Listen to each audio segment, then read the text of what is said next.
dit deux mots tout à l'heure. Je commence par Madame la députée,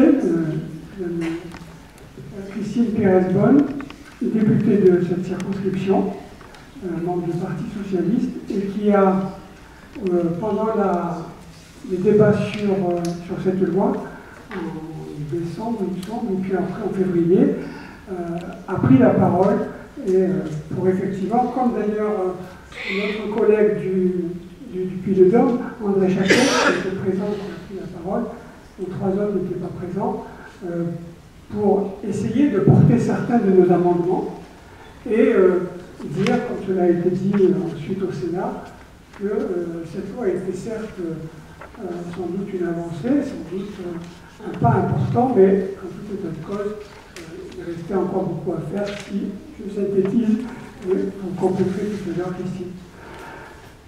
À côté donc, de Christine Pérez-Bonne, vous l'avez dit tout à l'heure, nous avons l'honneur d'accueillir le directeur de cabinet de Mme Miralles, qui elle ne peut pas être là en raison des élections sénatoriales, comme je l'ai dit, et auquel on pourra poser un certain nombre de questions, parce que bien évidemment, s'il ne peut pas parler au nom de la ministre, pour autant, étant son plus proche collaborateur, je crois qu'il peut nous dire ce qu'elle aurait peut-être pu dire si elle était là, sur un certain nombre de questions.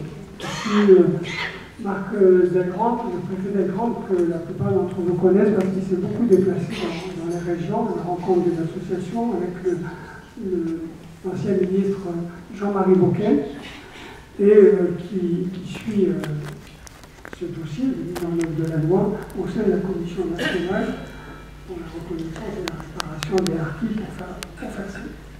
Voilà. Donc,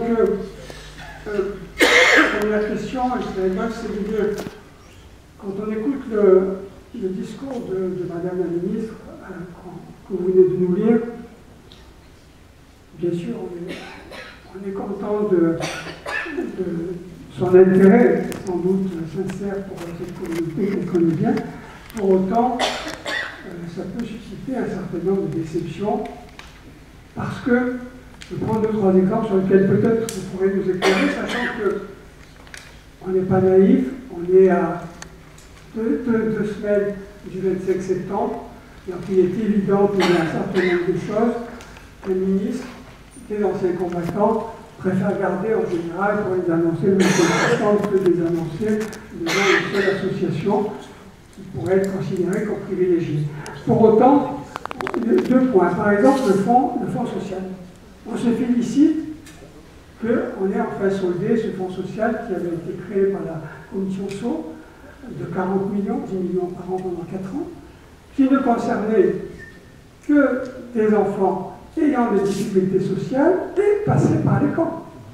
C'est-à-dire qu'à ce moment-là, aujourd'hui, on fait beaucoup de bruit sur, à juste titre, contre les harkis des camps et les harkis des villes, mais c'était déjà le cas avec ce fonds social. Il faut le rappeler, il y avait 15 présidents de l'association qui faisaient partie de la commission. Mais ce qui nous importe, monsieur le directeur, ce n'est pas de savoir que ce fonds est soldé.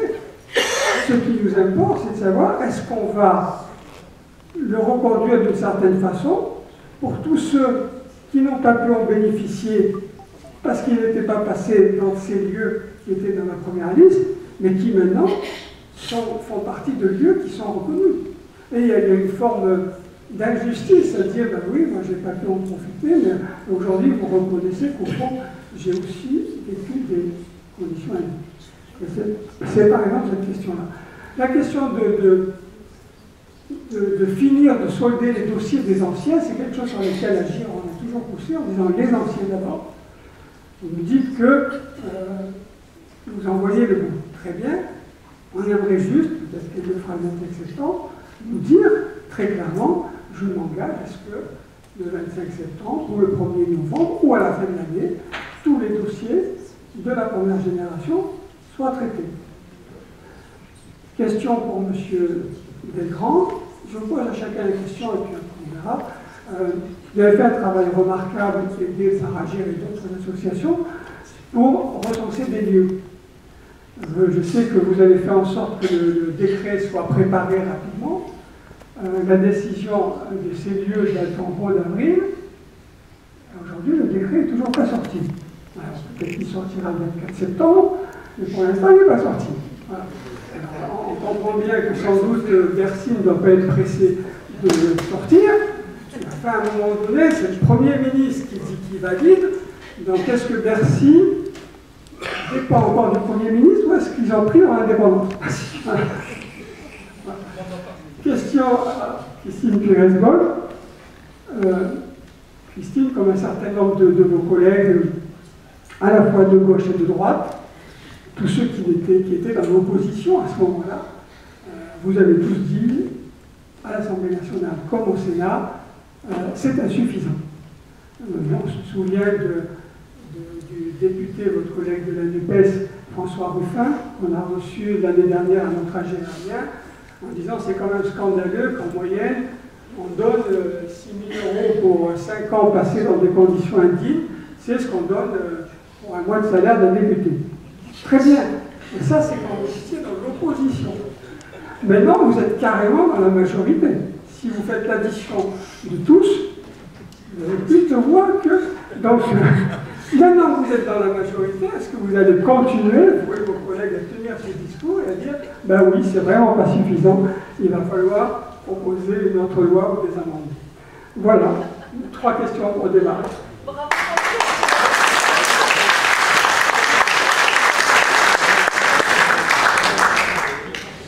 Qui veut commencer? Merci et bonjour à toutes et à tous et merci Monsieur le Président, merci Charmant.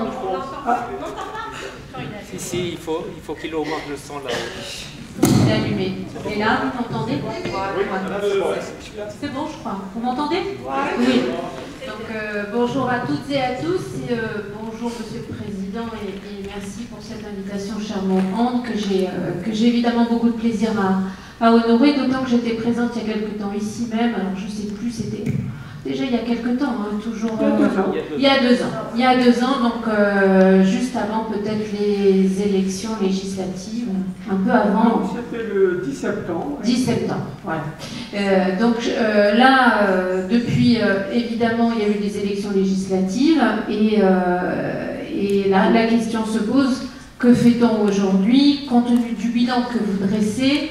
J'ai regardé ce que vous m'avez envoyé, hein, je n'ai pas été dans le détail, et je suis arrivée, je m'en excuse, je suis arrivée au moment je pense, du début de la table ronde précédente.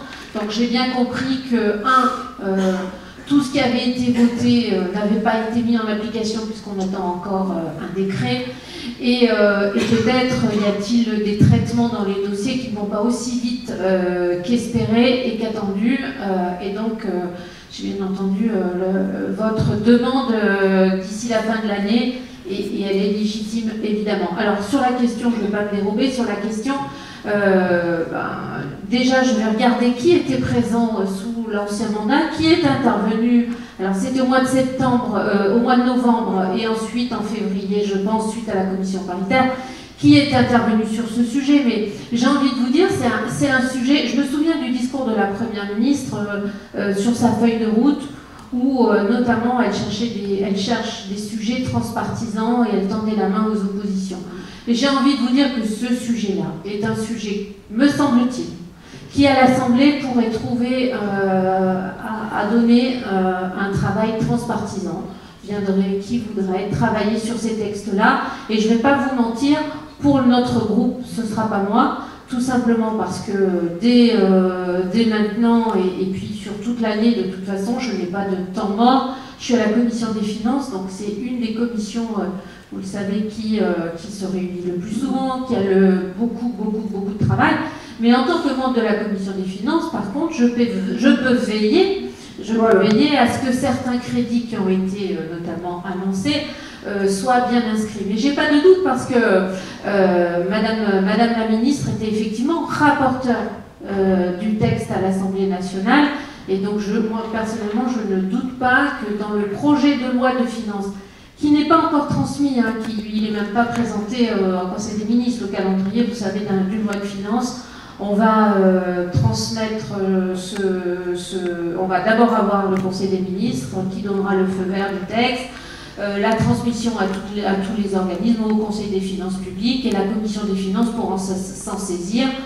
On sera évidemment là au mois d'octobre. Donc d'ici là, on n'a aucun élément, et je vous le dis d'autant plus que j'étais cette semaine à Paris, au ministère à Bercy, où vous avez peut-être entendu parler des dialogues de Bercy. J'ai été présente pour mon groupe, et on n'a pas d'élément tangible, si ce n'est le tiré à part qui nous avait été distribué en juillet, qui ne donne rien dans le détail des crédits qui seront alloués à tel ou tel organisme. Voilà.